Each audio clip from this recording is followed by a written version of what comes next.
Bueno, buenas tardes, ¿cómo están? Bienvenidas, bienvenidos, bienvenides de nuevo a un conversatorio virtual, otra vez, del ciclo de los personajes políticos, este ciclo tan lindo que hacemos en la Red Interdisciplinaria de Estudios de Género de la Universidad.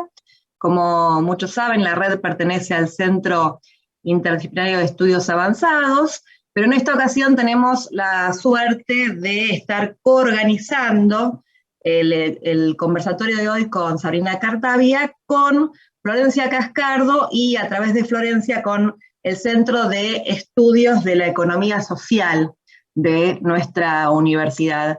En el espacio de la red nos encontramos compañeras, compañeros, compañeres que desde distintos lugares y distintos claustros de la universidad tenemos inquietudes por temáticas de género, de sexualidad, y en este caso nos toca un tema que cruza justamente intereses generales de la red con cuestiones específicas de lo que estudia el Centro de Estudios de la Economía Social, lo que nos va a contar un poquito Flor Cascardo. Me presento, mi nombre es María Inés La Greca, soy la coordinadora de la red, y bueno, para que aprovechemos el tiempo, le voy a dar la palabra a Flor, que Florencia, además de ser una integrante de la red, tiene su trabajo en la universidad. Quiero presentárselas.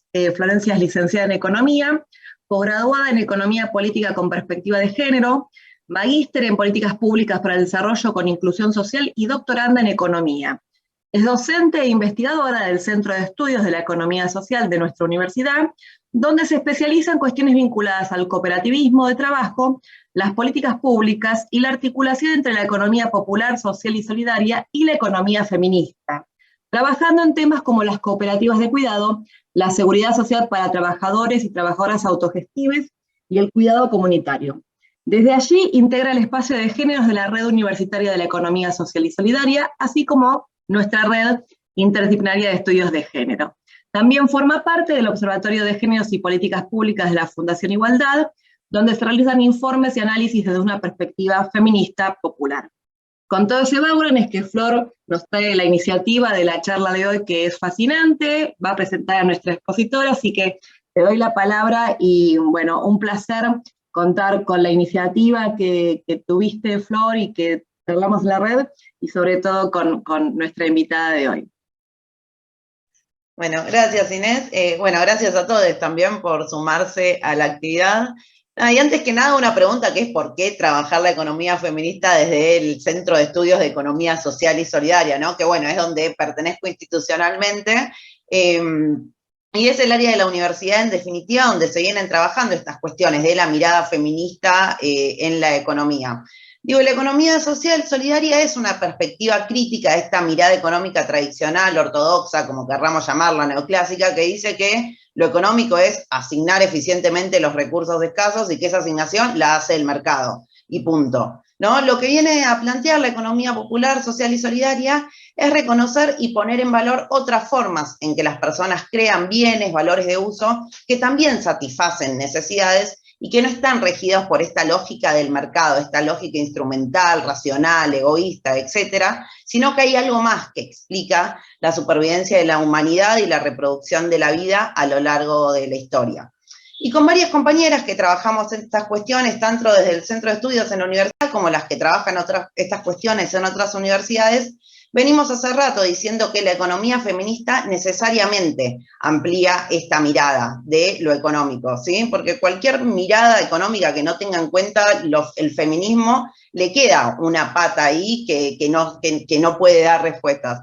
Entonces hace rato venimos planteando estas cuestiones como para pensar, como tanto a nivel teórico como también a nivel político, más cultural, pensar en alguna forma de organización económica que sea un poquitín más justa, aunque sea, ¿no? Que rompa con estas injusticias del modo de producción capitalista. Entonces, como dicho esto, ¿no? Y para dar paso, muy resumidamente, ¿qué es lo que plantea la economía feminista? Como punto de partida, entiende que así como el trabajo se divide de muchísimas formas entre sectores, entre países, etcétera, hay una división que estructural a la hora de configurar las sociedades, que es la división sexual del trabajo, ¿sí? Consolidada con la revolución industrial en torno a la familia nuclear y con los roles de género, etcétera, se fue configurando una división muy esquemáticamente, ¿no? De varón proveedor que trabaja a cambio de un salario, mujer ama de casa, cuidadora, que trabaja sin una remuneración a cambio. Digo, como que se fue transformando a lo largo del tiempo esta división con la inserción en el mercado de trabajo de las mujeres, pero sin embargo, esos trabajos de cuidados, ¿no? Que antes se les llamaba reproductivos, etcétera, siguen sin estar distribuidos. Y esto tiene un impacto a la hora de pensar las posibilidades de inserción laboral, ¿sí? De fuentes de generación de ingresos para las mujeres y las diversidades, ¿sí? Digo, esto lo vemos en cualquier indicador que miramos. Cuando vemos el desempleo, hay más mujeres que varones desempleadas. Cuando vemos los ingresos, que en promedio son más bajos, y algo muy interesante, preocupante, más que interesante en realidad, que es la feminización de la pobreza, que es la existencia cada vez mayores de niveles, de mayor porcentaje, perdón, de mujeres en los sectores más empobrecidos de la sociedad.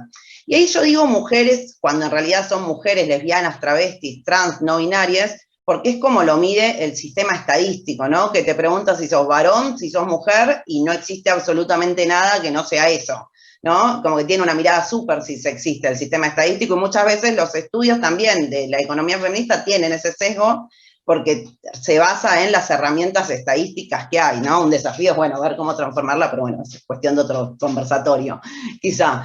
Entonces, tomando estas cuestiones, ¿no? Lo que empieza a plantearse es eso, bueno, el cuidado es algo estructurante de la desigualdad, digo, en términos más concretos, no es lo mismo ir a buscar un laburo si tenés que tener en cuenta que a las 4 los pibes salen de la escuela, que si no tenés que tener en cuenta esas cuestiones, ¿no?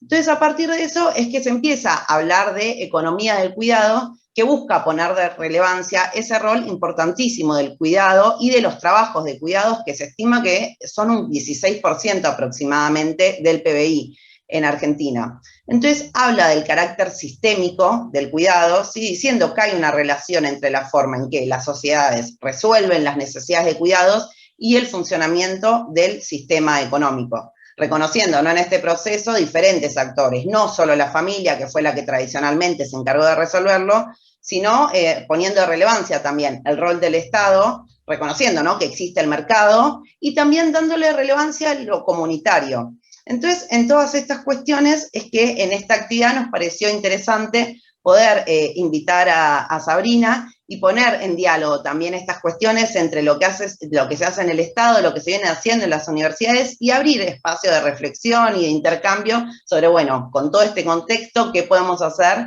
desde los feminismos. Así que dicho esto, brevemente me voy a callar, pero antes voy a presentar a Sabrina Cartabia Groa, que es abogada, trabajó en el marco de la investigación sociojurídica feminista en temas de salud y en relación de las mujeres con la justicia. Se desempeñó como abogada del programa Salud Sexual y Reproductiva de la provincia de Buenos Aires, formó parte del colectivo Ni Una Menos, escribió muchas publicaciones y capacitaciones sobre género y derecho, y también ha colaborado con defensas legales de mujeres injustamente encarceladas, incorporando la perspectiva de género y derechos humanos, con énfasis en la movilización legal, social y mediática, así como en el fortalecimiento de víctimas de violencias. Actualmente es jefa de gabinete de la Subsecretaría de Políticas de Género y Diversidad Sexual del Ministerio de Mujeres, Políticas de Género y Diversidad Sexual de la provincia de Buenos Aires, desde donde elaboraron el informe sobre incumplimiento de la obligación alimentaria, sobre el que vamos a conversar hoy. Así que, Sabrina, bueno, muchas gracias por la participación, te damos nuevamente la bienvenida, y para aprovechar estos minutos quería comenzar con una primera pregunta, que es el porqué de este estudio, ¿no? ¿Qué es lo novedoso de mirar la cuota alimentaria desde una perspectiva de género y no solamente desde el lado del derecho a las infancias? Bueno, ¿qué tal? En principio, saludarles, agradecerles por esta convocatoria. Para nosotras desde el Ministerio es fundamental salir a rodar por el territorio de la provincia de Buenos Aires con este informe, que llegue a la mayor cantidad de gente posible. Y las universidades de nuestra provincia nos parecen un lugar fantástico para poder tener una conversación sobre este trabajo, que es un trabajo pionero. Es un trabajo que llevamos adelante porque en cuanto llegamos a la gestión pública en diciembre del 2019, el Ministerio, el flamante y novedoso Ministerio de las Mujeres de la provincia de Buenos Aires, sabíamos que la cuestión del incumplimiento de la obligación alimentaria era un tema nodal para las mujeres de nuestra provincia. Lo sabíamos porque conocíamos las experiencias, e incluso porque mismo trabajadoras y compañeras del Ministerio pasaban, ¿no?, por esta situación. Entonces, cuando llegamos dijimos, bueno, vamos a estudiar el tema, queremos proponer, queremos saber qué es lo que está pasando. Y lo que nos encontramos es que había una vacancia en el campo. Si bien era un tema que, digamos, generaba mucha angustia, estrés y malestar en las mujeres, era un tema muy poco estudiado. De hecho, digamos, había un solo dato de producción pública, que fue una encuesta, que es la encuesta nacional de la estructura social, que es del año 2015. Esa encuesta ya nos daba un marco, porque indicaba que el 68% de los varones, cuando se rompía la unión de pareja, cuando dejaba la convivencia, no aportaba la obligación alimentaria. Esto para nosotras era un dato que en su primer momento nos sorprendió, pero que después además lo confirmamos con nuestra propia investigación cuando salimos al territorio. ¿Por qué hicimos esta investigación? Bueno, porque queríamos conocer el estado de la cuestión para poder proponer política pública desde un lugar, digamos, situado, informado y poder tener también una línea de base. Para nosotras esto en la gestión es fundamental, ¿no? Hacer propuestas que tengan que ver con la realidad y eso, en muchos casos, bueno, a veces es una recopilación, es un estado del arte lo que hay que hacer, pero bueno, cuando hay vacancia en el campo nos vimos en la necesidad de salir a investigar. Y nos pareció que era una apuesta que teníamos que hacer, una investigación que nos llevó 1 año y medio, requirió muchos recursos del ministerio, fue punto focal de la subsecretaría en la que yo trabajo, y además también contó con todo el trabajo de la Dirección de Investigación e Información del ministerio, y eso nos permitió, digamos, generar una investigación que en primer lugar contó con una encuesta autoadministrada, que respondieron 6.442 mujeres en toda la provincia de Buenos Aires, en los 135 municipios. Para nosotras era muy importante tener ese alcance territorial porque sabemos que la provincia es muy diversa y presenta realidades que son muy diferentes. No es lo mismo el conurbano bonaerense que otros lugares de la provincia de Buenos Aires que están más alejados, o los pueblos de la provincia de Buenos Aires. Eso, bueno, primero tuvimos ese instrumento que fue una encuesta autoadministrada que se realizaba a través de internet y también salimos al territorio a hacer la encuesta con las trabajadoras y operadoras territoriales que forman parte de la red del ministerio porque no queríamos dejar realidades por fuera, debido a que hay muchas mujeres que no tienen acceso quizás a internet o no utilizan las redes sociales y para ellas puede ser difícil completar una encuesta autoadministrada. Luego se lo complementamos con entrevistas en profundidad, entrevistamos a 52 actores claves de los diferentes lugares de la provincia de Buenos Aires, entrevistamos a jueces, entrevistamos a fiscales, académicos, investigadores, abogados, abogadas, mujeres, adolescentes, referentes sociales, funcionarios y funcionarias públicos también fueron entrevistados. Y lo que encontramos es, en un principio lo que pudimos realizar fue una descripción del problema, ya que lo que surge de la investigación es que más de la mitad de las mujeres que contestaron esta encuesta, un 51.2%, indicó que no percibía ningún tipo de aporte por parte del progenitor de sus hijos e hijas, y dentro de aquellas que recibían algún tipo de aporte, de ese total del 100%, un 15,3% indicaba que lo recibía de manera irregular o esporádica, o sea que un mes sí, un mes no, a veces un monto de dinero, a veces otro monto de dinero. Entonces, esto nos lleva a un número global y es que más de la mitad de las encuestadas, en concreto 66.5%, no recibe la obligación alimentaria o solo la percibe eventualmente, lo cual nos coincidía también con ese número que había registrado la Nación ya en el año 2015. En la Nación se registró un 68, bueno, en la provincia de Buenos Aires, con el error que podemos tener, registramos un 66.5, pero estamos hablando de un incumplimiento muy elevado. O sea, en la provincia de Buenos Aires, al igual que en el resto del país, digamos, la norma es más bien el incumplimiento y no el cumplimiento del pago de la obligación alimentaria. Y en estas personas encuestadas, tan solo el 10% consideró que el dinero que recibía era suficiente para mantener y sostener el nivel de vida, que es una manda, un mandato legal, ¿no? Que cuando las parejas se rompen, nuestro código dice, también lo ha reafirmado la jurisprudencia, que los niños y niñas no debieran verse afectados y perder su nivel de vida. Bueno, tan solo el 10% de las personas que contestaron esta encuesta dijeron que el dinero era suficiente para poder sostener ese nivel de vida existente previo a la separación. La otra cuestión es que justamente frente a la insuficiencia del monto percibido o la ausencia total de ese monto percibido, las mujeres realizan diferentes estrategias para poder cubrir los gastos de crianza y manutención de sus hijos. Y estas estrategias diversas implican un alto costo para las condiciones de vida y para esos hogares. Principalmente las mujeres que tienen empleo lo que hacen es aumentar las horas de trabajo. Esto, digamos, También, otra cuestión que vimos es que las que no pueden aumentar las horas de trabajo o combinan estrategias también se endeudan hacia adentro de sus redes, con sus familias, con sus amigos, y un 12% de las mujeres que contestaron la encuesta dice que se había endeudado con financieras, bancos, o sea, ya estaba endeudada a otro nivel, de un nivel que, digamos, ya empiezan a correr los intereses y es muy difícil salir de ese endeudamiento. Entonces, es decir que el 44% de las mujeres que contestaron la encuesta depende de dinero prestado para poder sostener esos hogares. Porque son un 32% que indicó que solicitan aportes económicos a familiares o amigos y un 12% que salió a pedir préstamos a instituciones financieras, algunas formales e instituciones financieras informales también, o sea. Que, digamos, justamente el incumplimiento de la obligación alimentaria hace pasar a esas mujeres de la situación de acreedoras, porque ellas debieran recibir ese monto de dinero, a la situación de deudoras, o sea, cambia radicalmente el estatus que tienen. Y esto justamente afecta su posibilidad de ejercer una vida autónoma, porque el endeudamiento tiene efectos muy nocivos para la vida de estas mujeres y de sus hogares. Para nosotras estos datos son claves porque nos ayudan a comprender un fenómeno que se está dando en nuestro país, pero este no es un problema solamente de la Argentina, es un problema regional. La cuestión del incumplimiento de las obligaciones parentales no es algo que solamente sucede en nuestro país o en nuestra provincia, es un problema que tiene toda Latinoamérica, que explica, para nosotras, el aumento de la feminización y de la infantilización de la pobreza, recordando que el 60% de los niños de este país es pobre, y nosotras entendemos que el abandono parental tiene una incidencia muy grande en estos números que exhibe nuestro país. Por otra parte, digamos, algo que relevamos es que desligarse, digamos, no solamente es una cuestión económica, o sea, no es que falta el aporte económico, sino que falta cualquier tipo de aporte ligado con el cuidado, porque, digamos, si de repente por una situación económica el varón no puede hacer el aporte económico porque no tiene el dinero, podría poner su tiempo para estar con sus hijos, para desarrollar tareas de cuidado. Vemos que el desligamiento es absoluto, es económico, pero también es afectivo, es en relación en torno a la crianza y el cuidado de esos niños, niñas y adolescentes. Otra cosa que descubrimos es que estas dinámicas, ahora vamos a ver, digamos, las razones que encontramos, ya estaban presentes antes de que las parejas se rompan, o sea, cómo estaban distribuidos los roles en ese momento, y esto se profundiza con las separaciones, frente a un sistema que nosotras hemos calificado como ineficiente e ineficaz para distribuir los recursos de forma justa.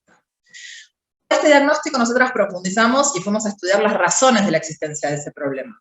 Y lo primero que encontramos es que tenemos obstáculos del tipo cultural, que es básicamente, en primera medida, la obligación, digamos, el pago de la obligación alimentaria culturalmente en nuestra sociedad no es percibido como una cuestión de corresponsabilidad en relación con los cuidados, sino que es más bien percibido como el pago de una multa o una penalidad o un impuesto. Y esto también es relevante porque en nuestra sociedad justamente sabemos que la ilusión y la evasión impositiva está muy difundida. Y por lo tanto es tolerada socialmente, digamos, no, las personas que evaden o eluden sus obligaciones impositivas no tienen una carga, no hay una carga social que señale esto como algo malo o negativo, y esto después se traslada a la obligación alimentaria de la misma manera, generando también una tolerancia social frente al impago de esa obligación alimentaria. Incluso el Poder Judicial tiene en su forma de abordar el problema, ¿cómo decirlo? También percepciones que emparentan la obligación alimentaria con un tributo. Por ejemplo, algo que se aplica muy frecuentemente es el límite de la confiscatoriedad, que es un principio del derecho tributario. O sea, yo para cobrar impuestos no debería exceder el 35% del ingreso de una persona, ¿no? Como que eso es lo que se considera el límite de la confiscatoriedad. Un principio que tiene que ver con el derecho tributario. Bueno, ese principio se aplica al derecho de familia. Entonces, ¿hasta qué punto también el derecho, el Poder Judicial, lo que hace es reafirmar esa creencia respecto de que la obligación alimentaria no es una cuestión de responsabilidad parental, sino que está más bien ligada a una penalidad o el pago de un impuesto? Por otra parte, el otro obstáculo que encontramos es que esto tiene que ver con la división sexual del trabajo, que es muy fuerte en nuestro país. ¿Y por qué decimos esto? Porque si bien cuando le pedimos al Poder Judicial, el de la provincia de Buenos Aires, no cuenta con datos desagregados por género, año 2022, y el Poder Judicial de la provincia de Buenos Aires no cuenta con datos desagregados por género sobre quienes inician litigios, por ejemplo, algo que, digamos, es básico desde el punto de vista de la estadística. Si queremos saber, digamos, quiénes están yendo a litigar, esto no lo tienen desagregado. Por la experiencia y por lo que nos contaban los informantes claves, y también, digamos, por esta visión sexual del trabajo, la inmensa mayoría de las que, digamos, se ven afectadas por este sistema que nosotros calificamos como ineficaz son las mujeres, porque son las que, la gran mayoría, se quedan al cuidado de los hijos y tienen que salir a litigar cuando no hay el pago de la obligación alimentaria. Y justamente, digamos, en ese sentido, el 90% de las mujeres encuestadas que pasaron por un proceso judicial nos dijeron que lo consideraron muy dificultoso, y el 70% dijo estar nada conformes con los resultados obtenidos en ese proceso. Entonces, lo que nosotras vemos es que hay una tolerancia social al impago de la obligación alimentaria que se encuentra naturalizada, y una gran impotencia institucional para brindar soluciones a esto, lo que genera desconfianza ante las instituciones por parte de las mujeres, desincentivos para pedir la determinación y el cobro de esa obligación alimentaria, y una sensación de mucha soledad por parte de las mujeres frente a una injusticia que vemos que es sistémica y que además es vértice de violencias, es vértice de agotamiento, es vértice de endeudamiento de esos hogares, de frustración por no poder llevar adelante un plan de vida y de obstáculos para acceder al empleo. Lo que vimos es que, digamos, justamente este proceso que es ineficiente, donde las principales afectadas son las mujeres, lo que genera es, desde nuestro punto de vista, un caso de discriminación en el acceso a la justicia por falta de tutela judicial efectiva de un derecho. O sea, el derecho existe, o sea, los niños, niñas y adolescentes tienen derecho a la obligación alimentaria, pero lo que vemos es que en los hechos, cuando nos metimos en cómo se desarrollan esos procesos y cuáles son los resultados que dan las personas, digamos, que se someten a ello, nos damos cuenta de que verdaderamente es una carrera de obstáculos que la lleva a un callejón sin salida, no al cobro de la obligación alimentaria. Por otra parte, es bastante frecuente que cuando las mujeres obtienen algún logro en lo vincular entre el padre y los hijos, muchas deciden no iniciar un proceso legal y directamente, digamos, resignar la cuestión alimentaria porque privilegian el vínculo de los hijos con su padre, o también porque les permitió generar alguna estructura de cuidado. El padre está algunos días de la semana o en algunos momentos con los hijos, y si ella va y reclama el dinero, esta situación se retrae y se vuelve a quedar sola con el 100% del cuidado a su espalda, ¿sí? Existe una gran proliferación de lo que nosotras llamamos acuerdos informales, es decir, acuerdos donde las partes negocian.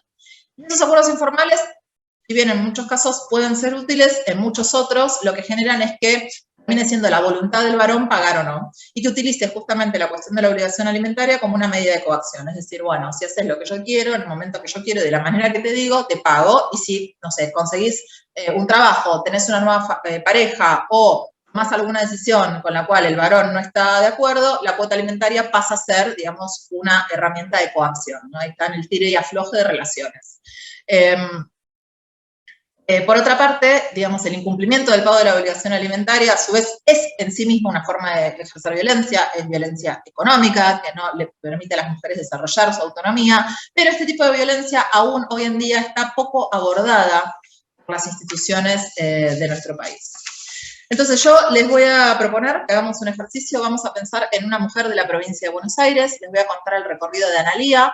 Todo lo que les cuento que le pasa a Analía es información que surge de este informe, pero bueno, puesto en una persona en concreto también para darle más realidad a lo que pasan las mujeres de la provincia de Buenos Aires día a día cuando se enfrentan a esta cuestión.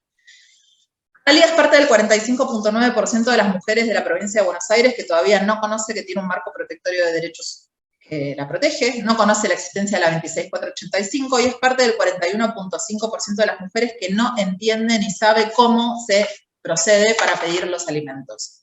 Es parte del 65% que no sabría dónde recurrir para asesorarse, y esto sucede porque, digamos, las DPGs, las áreas de políticas de género, al día de hoy no están abordando este tema, no pueden abordarlo, o incluso ni siquiera tienen abogados en sus equipos, porque tienen pocos recursos, y esos recursos han sido destinados, en líneas generales, en su mayoría para atender lo urgente. Lo urgente es la violencia física. Entonces, la violencia de tipo económica suele quedar, digamos, relegada. A su vez, cuando inicia un litigio, lo primero que le va a pasar a Analía es que tanto el Poder Judicial como los operadores del derecho van a tomar el asunto como una cuestión de un enfoque adversarial. ¿Qué quiere decir esto? Lo van a ver como un conflicto entre dos adultos. Van a aludir que existen los derechos de las infancias y que existe un marco protectorio relación con la violencia económica. Van a eludir que existe la Convención de Derechos del Niño, van a eludir que existe la Convención Belém do Pará, y van a eludir que existe la Convención que protege a las mujeres de todo tipo de violencia. Y esto es importante, ¿por qué? Porque estas convenciones generan en cabeza del Estado obligaciones. Esto obliga justamente al Poder Judicial a ponerse en un lugar protectorio de derechos. Esto obliga al Poder Judicial a tomar medidas de oficio. Cuestiones que el Poder Judicial no va a hacer. Lo va a dejar librado a la posibilidad que tenga esa mujer de contratar un abogado o una abogada que sea lo suficientemente hábil para lograr un éxito en la causa. No se va a preocupar, digamos, por acompañar ese proceso para que ese proceso sea exitoso. A su vez, la perspectiva de género lo más probable es que no se aplique en su proceso, se va a eludir el contexto en el cual se dan este tipo de reclamos, se va a desconocer el valor del cuidado, si bien nuestro Código Civil dice que el cuidado tiene un valor y que debe ser merituado a la hora de establecer la obligación alimentaria, lo que vimos esto es que no sucede o que es un argumento mencionado en las sentencias, pero a la hora de aplicarlo para darle, digamos, un peso concreto, para otorgarle un valor monetario, vemos que no se le otorga o lo que se le otorga es mínimo, o sea, es por debajo de, por ejemplo, la hora de trabajo doméstico, muy por debajo de lo que marca, digamos, la ley. A su vez, lo que sucederá es que como no se aplica la perspectiva de género y se va a ver esto como un conflicto, digamos, como un enfoque adversarial, lo más posible es que se convierta ese proceso en una herramienta que opere a favor de la elusión de la responsabilidad y que incluso genere violencia simbólica. Por ejemplo, algo que todavía sigue pasando es que los abogados y abogadas de la parte, digamos, contraria, utilizan argumentos que son discriminatorios, tanto en sus escritos como en las audiencias. Para darles un ejemplo, que las mujeres no tienen el dinero para cuidar a sus hijos, sino que los quieren para ir a la peluquería. Esto se sigue diciendo. Es naturalizado por el Poder Judicial, y en muy pocos casos el Poder Judicial ordena los procesos para evitar y sancionar este tipo de violencias. Por otra parte, algo que le va a pasar a Analía es que se va a dar cuenta de que la extensión del proceso es mucho más largo de lo que ella puede sostener. En líneas generales, el derecho en los libros, lo que dicen los códigos actualmente en nuestro país, es que ese proceso debe ser lo más rápido posible. En los hechos, lo más rápido posible se traduce entre 6 meses y 2 años. Mujeres que necesitan la plata para criar hoy, que se están endeudando hoy para comprar 1 kilo de comida o unas zapatillas.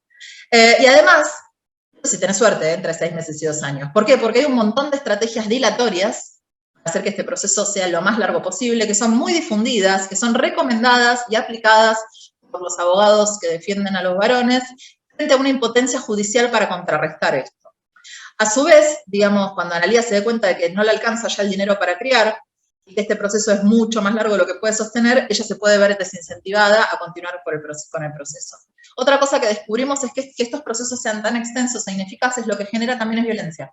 O sea, como no se balancea esa relación del poder frente a la demanda de la mujer de seguir cobrando alimentos, el varón se cree legitimado frente a una institucionalidad que no es eficiente a ejercer violencias. Entonces, de repente, se empieza el conflicto como una cuestión de alimentos y estos conflictos pueden derivar después incluso en violencia física. Y también la vincularidad dentro de esa familia, después de un litigio tan largo, está rota. Entonces, también, digamos, es importante que el Poder Judicial sea certero y rápido a la hora de definir estas cuestiones. Por otra parte, digamos, es muy probable que ella sufra violencia económica. ¿Por qué? Porque muchas veces esos acuerdos que son informales, que permiten alguna circulación del dinero, una vez que se presenta la demanda, se cortan. Además, digamos, asfixiar económicamente a las mujeres es una recomendación que suelen hacer los abogados para que en el momento de negociar ellas tengan que ir a la baja y no puedan, digamos, negociar por el total del dinero necesario. Otro de los problemas que tiene es que el proceso tiene un costo. ¿Qué significa esto? Para ir a litigar sí o sí tenés que tener un patrocinio jurídico letrado. Ella se va a ver obligada a contratar un servicio jurídico. Y ustedes no podrían decir, bueno, existen los patrocinios jurídicos gratuitos. Es verdad, existen esos patrocinios en la provincia de Buenos Aires. Analía tiene una vecina que candidata a un patrocinio jurídico gratuito. ¿Y por qué digo es candidata? Porque en líneas generales, si bien esto no está regulado por ley provincial ni nacional, los patrocinios te suelen solicitar que acredites condición de pobreza. Esto quiere decir que no tengas empleo registrado ni ningún tipo de bien a tu nombre, ni un coche, ni una casa que heredaste, nada. Ya tiene una vecina que está en estas condiciones, no tiene empleo registrado, no tiene ningún tipo de propiedad, pero el primer problema que enfrentan las personas es las distancias en una provincia tan grande como Buenos Aires. Entonces, Analía, que vive en Saladillo, al igual que su vecina, están a 3 horas del departamento judicial, de la cabeza del departamento judicial, que es La Plata. Y estos patrocinios jurídicos gratuitos no están en todo el territorio, suelen estar en los departamentos judiciales, en las cabeceras de estos departamentos, donde están los tribunales, o si hay facultades en las cuales se enseña derecho. En este caso ya están a 3 horas en auto de La Plata. Si no tienen auto, en transporte público van a ser muchas más horas. Y el otro gran problema es que hay mucha más gente necesitada de estos servicios que la cantidad de servicios que hay, lo cual genera que la oferta sea insuficiente, por lo tanto hay muchas demoras, de repente te dan un turno, o sacas el turno para dentro de 2 meses para ir a la primera consulta. Acá sabemos que el tiempo asfixia y persigue a las mujeres porque ya necesitan la plata para darle de comer a sus hijos hoy, no dentro de 2 meses o 2 años. Y a su vez, que haya tanta demanda genera que las personas que van a esos patrocinios jurídicos tengan un servicio insuficiente o ineficiente que afecta la calidad, porque tienen tanta demanda que no tienen el tiempo que necesita cada caso, digamos, de dedicación. A su vez, otro gran problema es que va a enfrentar los obstáculos procesales. ¿Qué quiere decir esto? En primer lugar, que hay falta de uniformidad en el circuito de este tipo de demandas. Si bien el Código Procesal es claro, lo que descubrimos es que cada tribunal tiene su librito, y que establecen el número de audiencias que les parece necesario, corren traslado cuando el código no lo pide, lo cual hace que, dependiendo de la puerta del juzgado que te salga sorteado, vas a tener más o menos, digamos, pasos burocráticos para llegar a la determinación de la cuota alimentaria. A su vez existe segmentación en los procesos. ¿Qué quiere decir? Si yo inicié, por ejemplo, hay un proceso de violencia con una causa penal, después voy a querer pedir alimentos, lo más probable es que no se compartan información entre el fuero de familia y el fuero penal, y que el fuero de familia me mande a mediar una medida perimetral, y que me digan, bueno, si querés la cuota alimentaria hay que levantar la medida perimetral y tenés que ir a negociar con el agresor. Eso sigue sucediendo en la provincia de Buenos Aires. Por otra parte, uno de los grandes núcleos del problema también es la notificación. Una demanda comienza el día que notificas. Antes, por más de que la hayas presentado, si no hay notificación, no hay demanda. Y esa demanda se suele notificar en el domicilio. Puede ser en el domicilio laboral o en el domicilio real de la persona. Y acá tenemos un gran problema, porque en la provincia de Buenos Aires hay muchos lugares que son de difícil acceso, tanto por condiciones, digamos, del lugar, del espacio, pero también por condiciones sociales. O sea, hay lugares en los cuales los notificadores judiciales no se quieren meter, no se van a meter. Por lo tanto, es muy difícil lograr la notificación. Y ni que hablar cuando no se conoce el domicilio de varón. Nosotros sabemos que durante la pandemia se avanzó en la cuestión de las notificaciones telemáticas, lo entendemos como un avance que es ponderable y algo sobre lo cual hay que seguir trabajando. Por otra parte, otro problema que va a haber es la cuestión de la carga de la prueba. ¿Qué significa la carga de la prueba? Vos en este tipo de procesos tenés que probar 2 cosas, los gastos de crianza y los ingresos del demandado. Respecto a los gastos de crianza, verdaderamente lo que nosotras vimos es que se ponen las mujeres en unas situaciones bastante humillantes de tener que documentar cada uno de los gastos que hacen para el cuidado, cada kilo de papa, cada pañal que compran, cada botellita de óleo calcáreo, cada paquete de algodón, tienen que guardar los tickets durante varios meses para estar en esas audiencias donde les van a decir que quieren la plata para ir a la peluquería y no para el cuidado de sus hijos. Como si la crianza no pudiéramos presumir que tiene un costo, o sea, seguimos pensando que la crianza de los niños está basada meramente en la voluntad y el amor de esas mujeres, pero bueno, las mujeres aman y tienen gran voluntad, pero con eso, digamos, no llenan un plato de comida. Y seguimos sometiendo a las mujeres a esa posición, digamos, de tener que demostrar cada uno de los gastos de la crianza. Nosotras entendemos que el Poder Judicial y el Estado está en buenas condiciones para poder aportar un estándar, una presunción que genere un piso mínimo, ¿sí?, de lo que sale el cuidado de los niños. Tenemos información, estamos nosotros trabajando en este momento con el Ministerio de Economía de la Nación y junto con el INDEC para generar el costo de la crianza, que nos parece que puede ser una herramienta que puede acelerar estos procesos, porque recordemos que esto de los 6 meses a 2 años, si tenés suerte, es solamente para determinar el monto que tiene que pagar el varón. No implica que lo pague, solamente que el Poder Judicial diga, tiene que pagar esto. Es todo ese tiempo y todo este proceso es solamente para eso. Y por otro lado, la cuestión... Sí. No, quería preguntarte, ¿no? Como en este panorama así desolador, en definitiva, digo, ¿qué estrategias también? Ahí mencionaste un poco las del Estado y esas cuestiones, ¿cómo se pueden también tejer articulaciones entre diferentes espacios, Estado, universidades, el movimiento feminista también, como para buscar... La instancia de presentarse este informe y todos los obstáculos que tiene es justamente una instancia en donde nosotras buscamos salir a articular. Nosotros tenemos un paquete de medidas, sobre el cual voy a avanzar más adelante, que invitamos a las personas a apoyar. Y vuelvo a la cuestión, digamos, de los ingresos del demandado, ¿no? Esta cuestión de demostrar los ingresos del demandado en una economía donde hay creciente informalidad como la nuestra, esto es muy relevante. ¿Por qué? Porque la informalidad económica en muchos casos es producto de vulnerabilidad social, de personas que no se pueden insertar en el empleo registrado, pero en muchos otros casos es elegida, por ejemplo, por monotributistas, cuentapropistas, profesionales liberales o personas que son comerciantes, para subfacturar y pagar menos impuestos. Volvemos, digamos, a esa idea del principio, ¿no? Y cómo esto derrama sobre la obligación alimentaria. Nosotros también, por otro lado, vemos que si bien hay un momento, estamos en un momento de enorme informalidad, también estamos en un momento donde hay mucho registro. ¿Por qué? Por las billeteras virtuales. O sea, hoy en día la economía informal tiene un alto registro. Por eso también pensamos que regular billeteras electrónicas, pedir informes a las billeteras electrónicas son herramientas que hoy en día ya tenemos que empezar a utilizar en los litigios para poder demostrar la capacidad económica de pago. Otro gran problema que descubrimos es que está la cuestión de la obligación tarifada, esto que decíamos, ¿no? De que se dice, bueno, que pague un 20, 30, y en los casos más extremos que vimos de una discapacidad muy grave, quizás del niño, niña o adolescente, el 40% del salario. Lo cual es bastante llamativo que se aplique este principio de la no confiscatoriedad, otra vez emparentando la obligación alimentaria con un impuesto o un tributo y no con una obligación de corresponsabilidad, cuando las mujeres no tienen un límite de dinero ni de tiempo en el cuidado que hacen. Ellas están poniendo el 100% de su tiempo, el 100% del dinero que tienen, incluso el dinero que no tienen porque se están endeudando para salir a cuidar.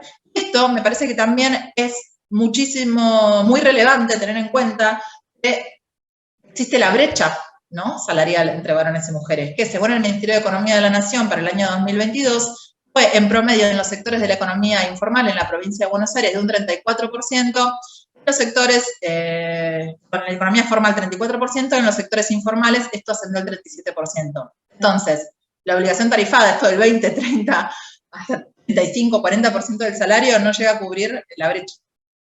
Esto, digamos, nos explica también el fenómeno de feminización de la pobreza.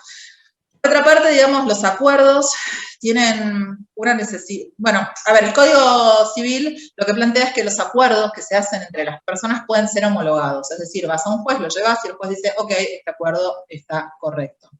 Lo que descubrimos nosotras es que no es frecuente avanzar en esa homologación porque esto tiene un costo, lleva tiempo, entonces las mujeres que necesitan la obligación alimentaria, un costo que va entre 2 y 3 cuotas, definen, digamos, por una cuestión de necesidad económica no hacerlo. Y si bien la Corte Suprema de la Provincia de Buenos Aires dijo que no es necesaria la homologación para que el acuerdo sea válido y ejecutable, esto es un criterio que continúa en disputa y frente a una demanda, digamos, de decir, vos querés ir y ejecutar tu convenio, lo hiciste en forma privada, con abogados, si no está homologado, la primera defensa que va a poner el abogado de la otra parte es decir que el convenio es inválido porque no está homologado.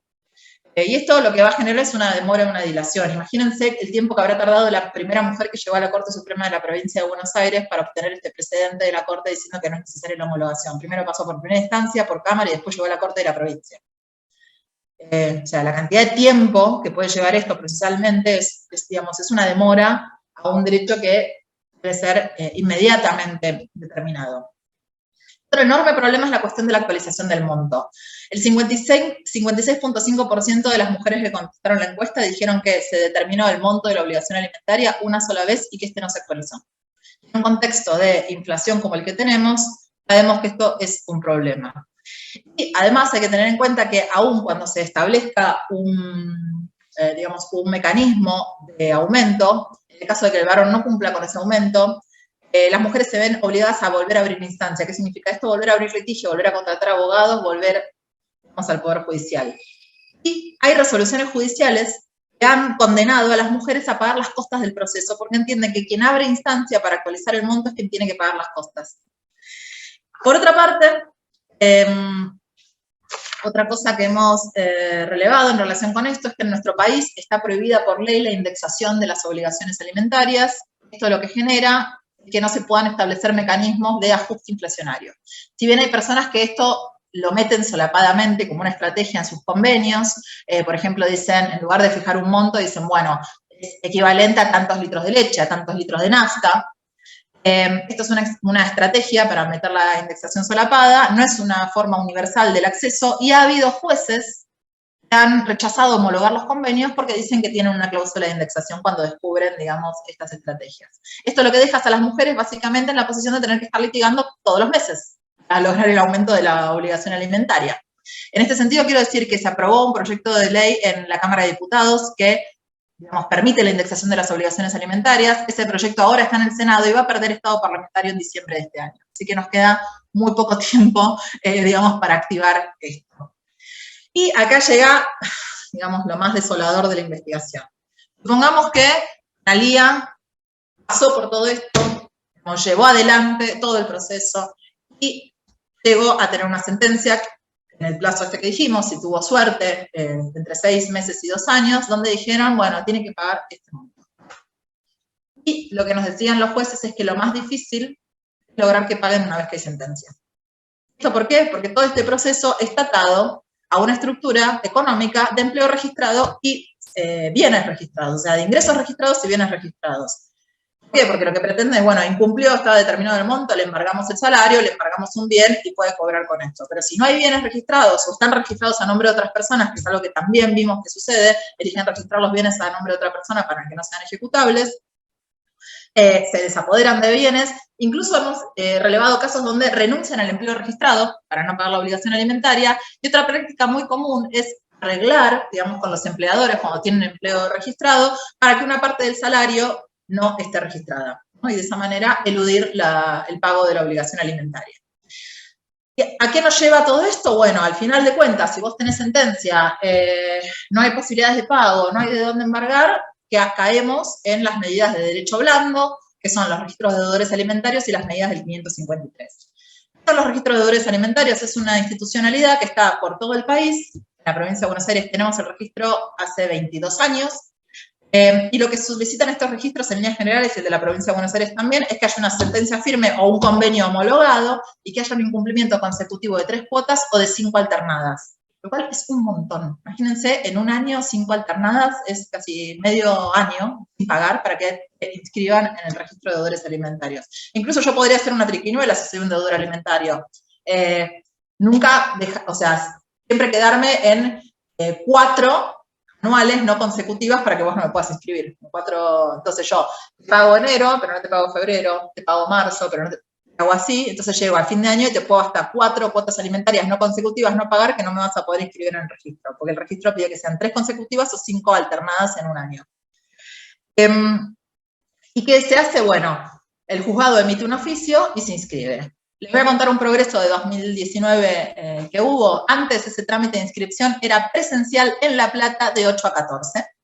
Entonces, si vos vivías en Carmen de Patagones, que está a unas 9, 10 horas de La Plata, tenías que tomarte todo el día en forma presencial para que te inscriban el oficio. Eso explica por qué había tan poca inscripción de personas.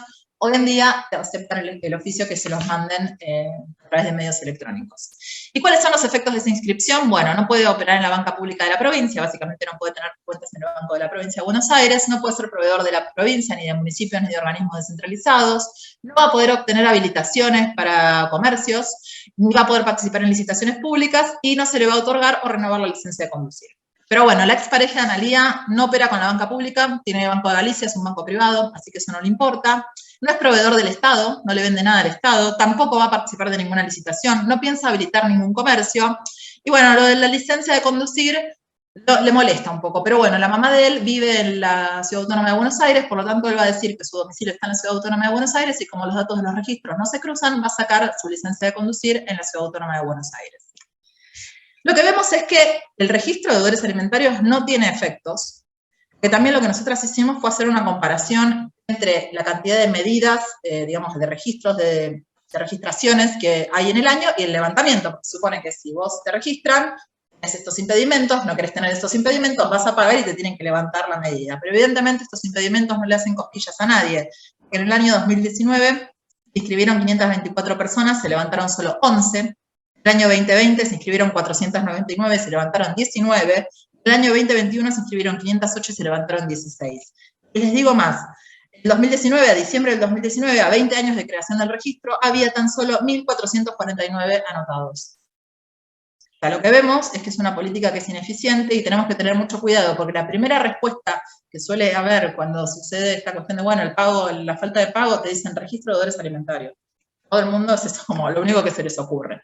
Y por otro lado tenemos las medidas del 553, que han significado un avance, quizás ustedes las escucharon en los medios de comunicación, son las típicas, porque no pagó la cuota alimentaria no puede entrar al club, no puede entrar a ver el partido, no puede ir al recital de la Mona Jiménez, no puede sacar el pasaporte, etcétera, etcétera. Son medidas muy novedosas, llegaron con la reforma del Código Civil en el 2015, todavía falta desarrollo y en muchos casos también el Poder Judicial es reticente a aplicarlas cuando los abogados o las abogadas lo piden. Bueno, en resumen, nosotras entendemos, digamos, que tenemos muchos problemas en esta cuestión, entendemos que estamos frente a un caso de discriminación, no es casual que justamente sea el proceso más eficaz que podemos encontrar aquel que utilizan las mujeres casi en forma exclusiva. Somos el Estado de la Provincia de Buenos Aires, somos un ministerio, no nos quedamos contentas solamente con visibilizar la problemática, sino que también hemos creado un paquete de medidas, de 32 medidas, que está en el informe. Se las podría relatar, pero digamos, no quiero como robar mucho tiempo de lo que también puede ser el intercambio. Así que bueno, el informe están, van a ver, el informe es largo, es un informe largo. Las primeras 20 páginas son un resumen, así que, y es básicamente lo que les estuve contando. Al final tienen el paquete de medidas, por si lo quieren consultar, y bueno, ahí veo que en el chat ya lo han compartido.